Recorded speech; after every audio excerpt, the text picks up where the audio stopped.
frozen in a solar winter.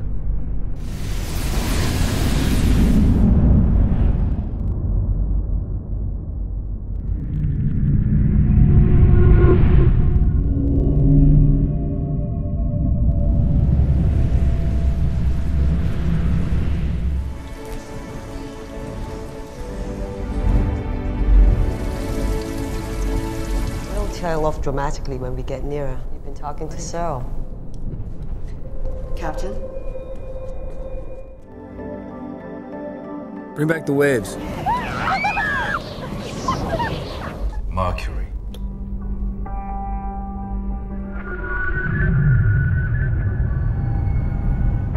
There's still high background interference, but the signal is clear enough.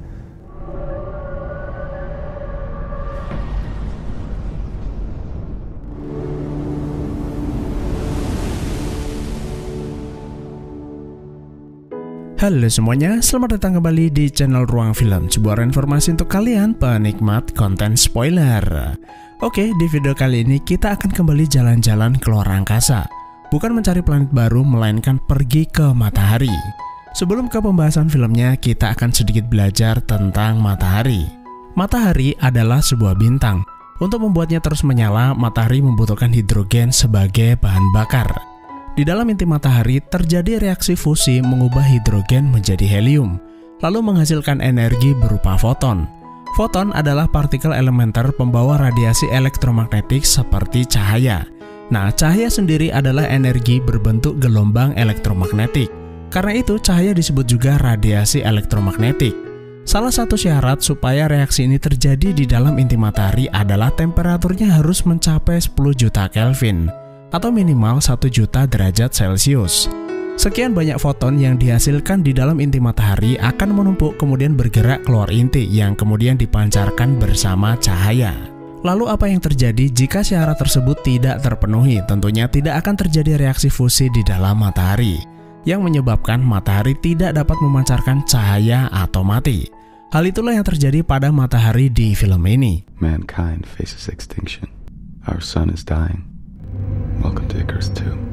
Our purpose, to create a star within a star.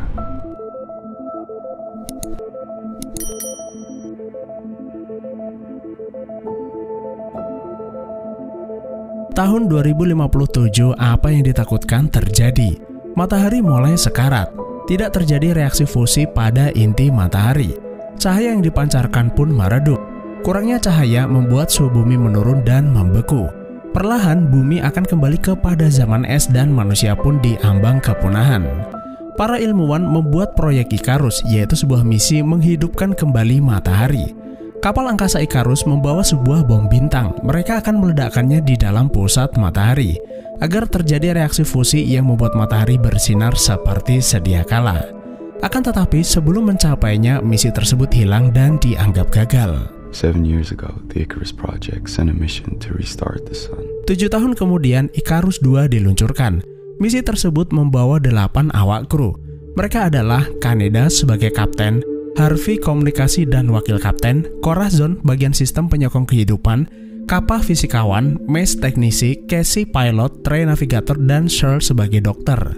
Icarus II telah menghabiskan segala sumber daya yang dimiliki bumi. Jika misi ini gagal, maka tidak akan ada harapan lagi untuk umat manusia. 16 bulan perjalanan, Icarus II telah menempuh jarak 55 juta kilometer. Semakin dekat matahari, kapal angkasa mereka melaju jauh lebih cepat. Dr. Searle adalah kru yang sangat antusias dengan matahari. Setiap hari ia mendatangi ruang pengamatan. Ruang tersebut memiliki pelindung cahaya yang dapat disesuaikan dengan batas penglihatan manusia. Dengan jarak saat ini, Searle hanya bisa melihat 2% dari kecerahan matahari. Lebih dari itu bisa merusak matanya. Lalu ia mencoba mengurangi pelindung dan meningkatkan kecerahan matahari pada tingkat 3%. Namun ia hanya diizinkan melihat selama 30 detik. Entah kenapa, saat memakai kacamata hitam, laki-laki ini mirip vokalisnya Avenged Sevenfold.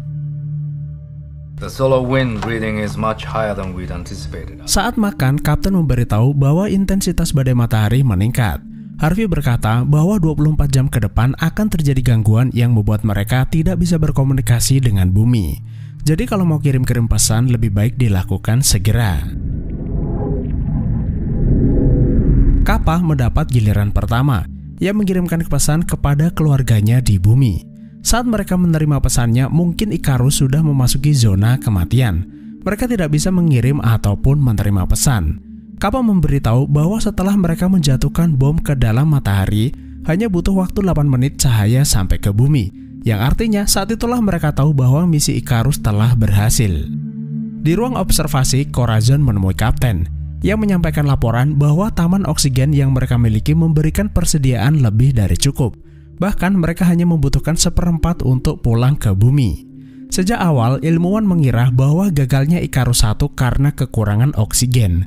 Namun data yang dimiliki Corazon berkata lain. Pasti ada penyebab lain. Sementara itu di ruang komunikasi, Kappa dan Mace malah gelut. Mace kesal karena Kappa terlalu lama mengirimkan pesan. Para kru bergegas masuk ke ruang komunikasi untuk melerai mereka. Setelah itu, Mace dibawa ke ruang perawatan. Ia pun mengaku salah. Terlalu lama di ruang angkasa membuat kondisi jiwanya melemah. From now on, Earthroom. Dokter kemudian meminta Mace masuk ke ruang simulasi bumi agar pikirannya kembali jernih. Ruang relaksasi tersebut cukup efektif. Begin. Setelah merasa baikan, Mace menemui Kappa untuk meminta maaf. Kappa, it's me. I'm the one apologizing, alright? Tidak hanya itu, ia mencukur rambutnya agar terlihat mirip Kapten Amerika. Guys. Mercury. Beberapa bulan kemudian, Icarus mendekati planet Merkurius. Para kru begitu antusias. Mereka mendatangi ruang pengamatan untuk melihat planet terdekat matahari tersebut.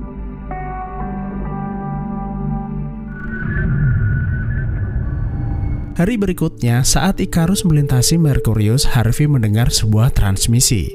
Ia memberitahu rekan-rekannya ada kemungkinan sinyal tersebut berasal dari Icarus 1.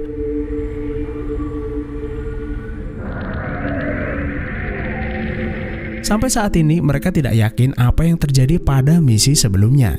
Meskipun Icarus 1 memiliki sistem penyokong kehidupan yang baik berupa oksigen dan air yang dapat didaur ulang, persediaan makanan mereka hanya cukup untuk 3 tahun. Seharusnya para kru Icarus 1 sudah tewas saat ini. Lalu siapa yang mengirimkan sinyal tersebut? Kapten kemudian meminta komputer memeriksa jalur lintasan mereka serta melacak jejak gelombang frekuensi yang dikirim Icarus 1. Lalu mereka melihat bahwa posisi Icarus 1 sudah sangat dekat dengan matahari. Hal itulah yang membuat antena mereka tidak dapat mengirim ataupun menerima pesan karena Icarus 1 berada pada zona kematian. Jarak tujuan Icarus 2 dan posisi Icarus 1 hanya terpaut 10.000 mil. Trey bisa saja mengubah jalur lintasan untuk menuju Icarus 1. Namun Mace menolak dengan tegas. Misi mereka adalah menjatuhkan muatan bom ke dalam matahari lalu pulang ke bumi. Ia tidak mau meresikokan misi hanya untuk mencari tahu apa yang terjadi pada Icarus 1. Sekalipun masih ada kru yang hidup di sana. Karena yang terpenting adalah bagaimana misi ini bisa berjalan dengan lancar. Para kru setuju dengan Mace, keselamatan penduduk bumi adalah taruhannya. Namun Searle memiliki pendapat lain. Menurutnya misi ini juga belum tentu berhasil. Bagaimana jika bom yang mereka jatuhkan belum cukup untuk menyalakan matahari? Tidak ada salahnya sedikit saja merubah jalur lintasan lalu menuju Icarus 1. Toh jaraknya tuh nggak begitu jauh. Icarus 1 memiliki bom yang belum digunakan. Jika bom pertama gagal, mereka bisa mencoba untuk kedua kalinya. Dengan syarat, sistem kontrol Icarus 1 masih dapat dioperasikan. Akan tetapi, Mace tetap tidak setuju. Karena terlalu banyak sekali kemungkinan-kemungkinan dan bisa saja perkiraan mereka meleset. Searle berkata mereka adalah ilmuwan dan astronot. Kemungkinan-kemungkinan tersebut adalah bagian dari resiko penilaian. Bukan masalah berhasil atau tidaknya misi ini, namun akan jauh lebih baik jika mereka memiliki rencana cadangan. Jadi, mereka harus mengambil keputusan yang paling bermanfaat. Kapten akhirnya meminta Kappa membuat keputusan untuk meyakinkan apakah bom yang ia buat akan berhasil.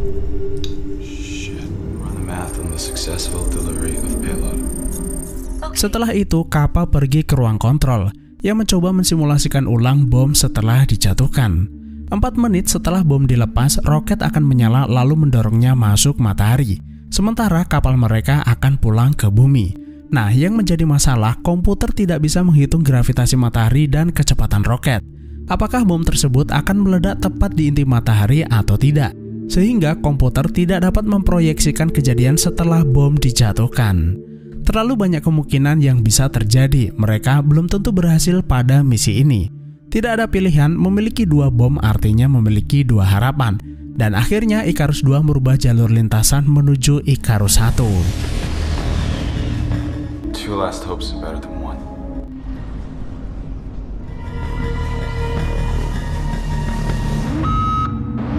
Saat para kru sedang beristirahat, terjadi gangguan pada kapal angkasa. Icarus memiliki perisai raksasa yang melindungi badan kapal dari panas matahari. Perisai tersebut dirancang secara otomatis mengikuti arah cahaya matahari agar kapal selalu terlindungi. Untuk merubah jalur lintasan, Trey mengubah sistem ke mode manual. Akan tetapi ia lupa menyesuaikan sudut kemiringan perisai. I forgot. You didn't reset the shields to the new angle. Fuck up. A hole hasn't burnt in the side of the ship. I'll get suited up. I volunteer, Kappa. Apa boleh buat, Kapten dan Kappa akan keluar kapal mencari tahu apakah terjadi kerusakan parah pada panel perisai. Casey kemudian memiringkan bagian perisai yang rusak agar tidak menghadap langsung matahari. Copy, Icarus. Loss of towers 3 and 4. Namun, antena komunikasi menjadi tidak terlindungi kemudian rusak karena terpapar cahaya. 89% of shield. Sampai di luar, mereka menemukan ada 3 panel perisai terbuka karena sistem hidroliknya terbakar. Mereka pun segera memperbaikinya. Saat akan memperbaiki panel terakhir, Icarus mendadak bergerak.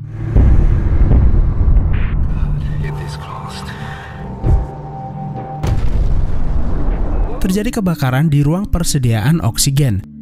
Icarus mengambil alih kendali lalu mengembalikan kapal angkasa ke posisi seharusnya. Casey menghubungi kapten untuk meminta akses kendali manual. Namun kapten menolak, keselamatan kru dan muatan adalah prioritas. Ia meminta komputer tetap menjalankan prosedur keselamatan. Kapten akan mengorbankan dirinya untuk memperbaiki panel terakhir. Lalu ia meminta Kappa masuk ke dalam airlock. Ia tidak boleh tewas karena tugasnya adalah menjatuhkan bom. 94% of shields in. What can you see?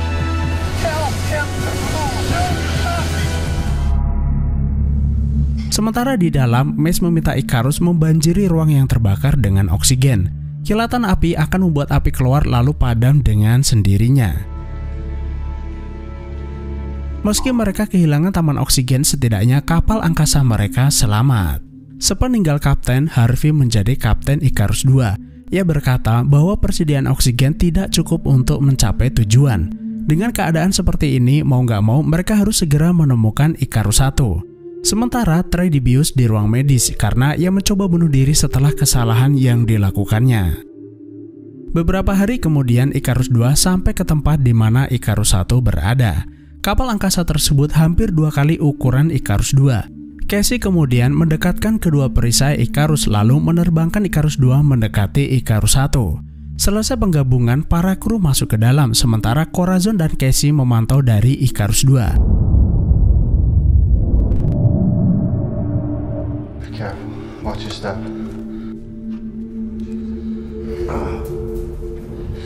Dust. We should split up. I'm not sure that's such a good idea. Harvey meminta Mace pergi ke ruang kontrol lalu meminta Kappa memeriksa muatan, sementara ia akan pergi ke taman oksigen. Sampai di sana, ia sangat terkejut melihat tanaman tumbuh dengan sangat subur. Yang artinya di dalam kapal angkasa ini mereka bisa bernafas dengan bebas.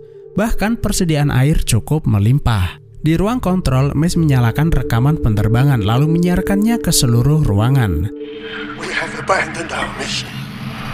Kemudian terdengar suara seseorang bernama Pin Baker. Pin Baker adalah kapten Icarus I. Ia berkata bahwa perjalanan mereka sia-sia. Menurutnya tidak ada yang bisa menolak takdir. Semua manusia akan kembali menjadi debu. Ia berkeyakinan jika Sang Pencipta sudah menentukan kehendaknya, tidak seharusnya manusia itu menolak kiamat. Apa yang dikatakan Pin Baker sebenarnya tidak sepenuhnya benar. Kiamat memang tidak bisa dicegah, namun tidak ada yang tahu apakah bencana yang terjadi adalah kiamat yang sesungguhnya atau bukan. Yang bisa dilakukan manusia adalah berusaha yang terbaik. Selama kematian belum menjemput, artinya manusia masih memiliki kesempatan. Rekaman tersebut mengungkap fakta bahwa Pinbacker adalah biang kerok kegagalan misi. Kejadian itu terjadi sekitar 6 tahun yang lalu. Ia melakukannya saat Icarus mencapai zona kematian di mana semua komunikasi terputus. Sementara itu di ruang muatan, Kappa memastikan bahwa bom yang dibawa Icarus 1 masih berfungsi. Namun, Mace bilang percuma, tidak peduli bom itu masih berfungsi atau tidak, sistem pendingin komputer utama telah dirusak. Tanpa panel utama, kapal angkasa tersebut tidak bisa diterbangkan. Hal itulah yang membuat Icarus 1 mengirimkan sinyal darurat. Apa yang dikatakan Mace sebelumnya adalah benar, tidak seharusnya mereka tuh menyimpang dari misi. On the crew. Had an epiphany. Di ruang observasi, Searle menemukan kru Icarus 1. Mereka semua tewas terpanggang. Ia menduga filter observasi terbuka penuh. Tiba-tiba, ruang penghubung Icarus meledak yang membuat dua kapal angkasa itu saling menjauh. Mereka bergegas kembali ke ruang airlock. Mace berkata hanya ada satu orang yang bisa kembali ke Icarus 2 karena hanya tersisa satu baju angkasa. Lalu ia meminta Kappa kembali ke Icarus 2 karena hanya dia satu-satunya orang yang bisa mengoperasikan bom bintang. I am the captain. Why, Kappa? Because the rest of us are lower priority. Get out of the suit! Choice for you. Kappa, I order you to remove that suit. Lalu terjadi pertengkaran di antara mereka. Harvey tidak terima karena dia adalah kapten dan seharusnya dia yang kembali ke Icarus 2 lalu memikirkan cara untuk menjemput mereka. Mace bilang percuma, ruang airlock sudah rusak. Setelah pintu terbuka, tekanan akan menjadi tinggi dan pintu tidak bisa ditutup kembali. Mace kemudian menghubungi Casey. Ia memintanya mendekatkan kapal. Tekanan udara dari dalam akan membuat mereka terhisap ke Icarus 2. Lalu ia meminta yang lain melilitkan lapisan kabin untuk melindungi badan mereka. Namun mereka tidak bisa keluar begitu saja karena pintu katup harus dioperasikan dari dalam. Lalu Searle berkata kalau ia akan tetap di sini membuka pintu untuk mereka. Tidak masalah, ia tidak bisa kembali, setidaknya 3 nyawa selamat.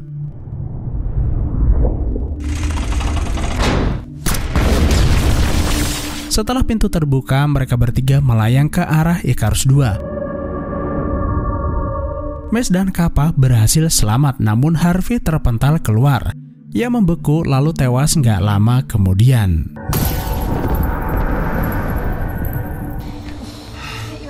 Di kapal Icarus 1, Searle masuk ke ruang pengamatan. Ia merasa waktunya sudah tiba. Sesaat setelah Icarus 2 menjauh, panas matahari langsung mengenainya dan Searle pun tewas seketika. Kini kru Icarus 2 tinggal 5 orang, Kappa, Mace, Corazon, dan Casey. But the possibility remains that it was him and we gotta take that seriously. Mereka saling menuduh siapa orang yang sengaja meledakkan ruang airlock. Saat itu Casey dan Corazon ada di ruang kontrol, jadi bukan mereka berdua. Satu-satunya kemungkinan adalah Trey. Dia memang orang yang harus bertanggung jawab atas insiden sebelumnya. Ada kemungkinan rasa bersalah yang ia miliki justru membuat kejiwaannya tergoncang kemudian melakukan sabotase. Namun saat ini ia sedang dalam pengaruh obat bius, jadi belum tentu dia pelakunya. Corazon kemudian memberitahu, untuk sampai tujuan sisa oksigen yang mereka miliki hanya cukup untuk 4 orang. Jadi salah satu dari mereka harus dikorbankan. Mace berkata kalau ia akan mengorbankan Trey, dengan begitu oksigen akan cukup untuk mereka berempat. Kill him. I'll do it. That's between me and Trey. Meski berat melakukannya, setidaknya Mace bisa mengurangi perasaan bersalahnya. Akan tetapi, sebelum sempat niat itu terlaksana, Trey ditemukan bunuh diri di dalam ruang medis.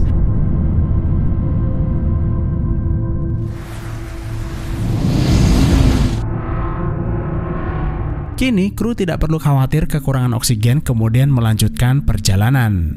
Setelah itu, Kappa pergi ke ruang bom untuk melakukan persiapan. 4 crew, Mace, Cassie, Corazon, and me. 5 crew members. 16 hours until death. Journey time to delivery point. You are dying. All crew are dead. Lalu Icarus memberitahunya bahwa kemungkinan misi berhasil adalah 0. Oksigen yang tersisa tidak cukup untuk sampai ke tujuan. Kappa bertanya, bukankah oksigen cukup untuk 4 orang? Icarus mengkonfirmasi bahwa penumpang saat ini ada 5 awak. In the observation room. Who's the 5th crew member? Unknown. Kappa kemudian pergi ke sana lalu melihat ada seseorang berbicara sendirian. At the end of time. Who are you? I've been waiting so long. Has the time come? Am I that man? Pinbacker. My God. Lelaki itu berkata bahwa pada akhirnya hanya ada satu orang tersisa, yaitu dirinya dan sang pencipta. Kappa langsung menyadari bahwa suara itu adalah Pinbacker. Laki-laki psikopat itu langsung menyerang Kappa. Kappa kabur keluar bersembunyi di dalam ruang airlock. Lalu Pinbacker sengaja menguncinya dari luar agar Kappa tidak bisa kabur kemana-mana. Lalu Pinbacker masuk ruang server. Dia mengeluarkan mainframe dari ruang pendingin yang membuat sistem mengalami malfunction.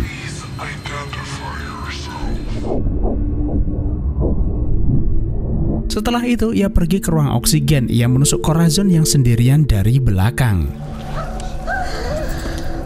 Karena mainframe disabotase, Icarus kehilangan tenaga. Lalu Kappa menggunakan radio komunikasi baju astronot untuk menghubungi Mace. Ia memberitahu kalau Pinbacker masih hidup dan ia menyerang orang-orang di dalam. Mace pergi ke ruang server. Ia melihat kalau mainframe tidak berada di sistem pendingin. Jika tidak segera dimasukkan, Icarus akan terbakar. Mace terpaksa nyebur ke ruang pendingin untuk memasukkan mainframe kembali dan perlahan sistem mulai aktif. Sementara Pinbacker diam-diam mengamati Cassie yang berada di ruang medis kemudian menyerangnya. Namun serangannya meleset. Cassie menggunakan pecahan kaca menusuk Pinbacker lalu kabur dari sana. Psikopat itu menjadi kesal kemudian mengejarnya. Lalu di ruang server, mainframe belum sepenuhnya aktif.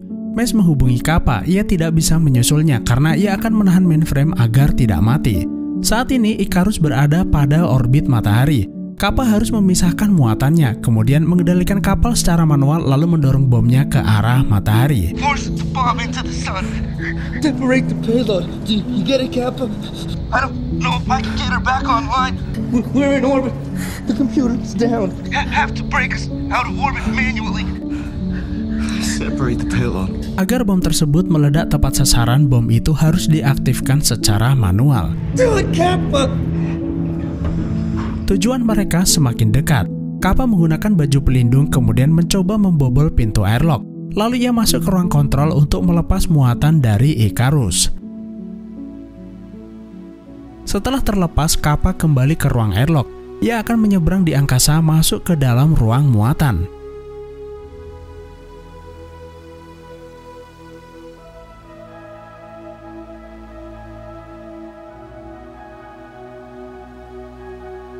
Sesaat kemudian, roket mendorong menuju pusat matahari.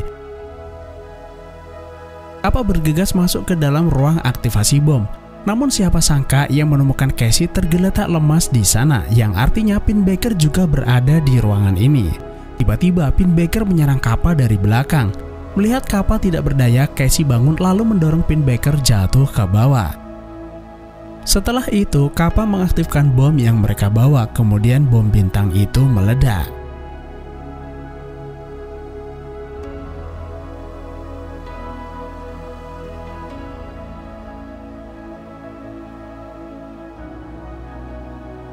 Terjadi reaksi fusi di dalam matahari dan akhirnya matahari kembali bersinar terang. Sementara itu di bumi, pesan yang dikirim Kappa sebelumnya baru diterima. 8 menit kemudian cahaya matahari kembali menyinari bumi dan akhirnya film pun selesai. Oke teman-teman, kesimpulan dari film ini adalah selama masih ada kesempatan, manusia wajib melakukan usaha yang terbaik. Seperti yang dilakukan 8 awak kru Icarus. Mereka mengorbankan diri demi keberlangsungan umat manusia. Jika suatu saat matahari benar-benar redup, maka sudah pasti tidak ada yang bisa kita lakukan. Karena perjalanan menuju matahari baru bisa dilakukan di dalam film. Itulah alur film Sunshine. Terima kasih sudah menonton. Sehat selalu buat kalian dan sampai jumpa di next video.